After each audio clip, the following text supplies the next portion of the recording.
Clients present at Carrington Road in Box Hill, which is where we do all our assessments.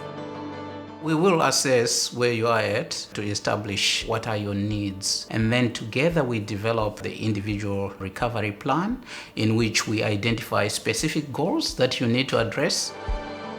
When you come in for detox, you'll first be seen in 1 East, and there we will help you quit.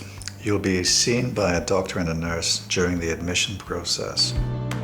On your admission, the nurses will explain everything to you step by step. Walking into Box Hill, I was nervous. Walking into the unknown, and the staff, were really nice, and everyone was really welcoming. You can expect to stay at 1 East for up to 10 days, and then another 18 days if necessary to Wellington House. You'll have the nurse escort you to your bed. You will have all your items searched. We are very mindful of safety. We encourage you to bring things that make you feel comfortable. So perhaps a lovely throw rug, a photo, anything like that could be beneficial in making you feel comfortable and also reminding you of the bigger purpose of why you're here. When you come to 1 East, you'll be given medication to help you quit. Usually you'll see a doctor on a daily basis. If there's a specific issue that you need discussed before or outside the times of the ward rounds, then a doctor can be called to help you. I found a lot of support being here. There's a lot of nurses, a lot of peer group support workers, and from the time I walked in the door to now, I've had support all the way. The role of a peer support worker is somebody who can come in with an understanding because of their lived experience. I come from a place of understanding, compassion and empathy. I'm not a counsellor, I'm not a clinician, but I am here to support and advocate for you.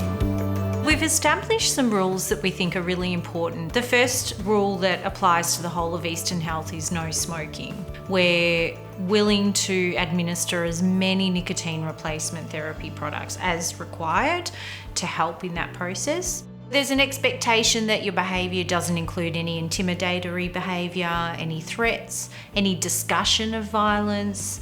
The other rules that we apply is the first 72 hours we don't allow any contact with the outside world. The specific reasons behind that are quite holistic. We're focusing on detox, and generally the first 24 to 48 hours, that's exactly what's happening. So they usually spend that time just resting.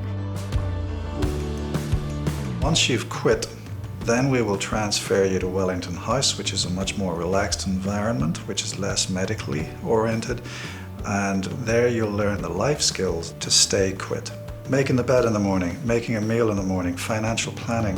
At Wellington House, we have a program called DBT, that's dialectical behavioural therapy. We do a skill set on that. That works around mindfulness, distress tolerance, emotion regulation and interpersonal skills. And that just really helps the clients put in some boundaries and establish areas that they'd like to work on. We have different activities every day. We get up in the morning, we have a morning meeting. We do some art therapy, just some creative groups. There's also physical activities like yoga, Pilates, and some personal training as well throughout the week. And sometimes the groups will just be sitting around having just this discussion and just working out what got you here, why you're here, what you're trying to achieve from being here. The tools we get taught here aren't just for games to play while we're in here. It's to take out into the real life and put into action and try and change the way and our behaviours and our thinking. I think having a service like this available is beyond words of how important it is. I can't be any more thankful. It'll be the best thing you've ever done for yourself, and you'll probably find you have fun and actually enjoy detoxing and recovering.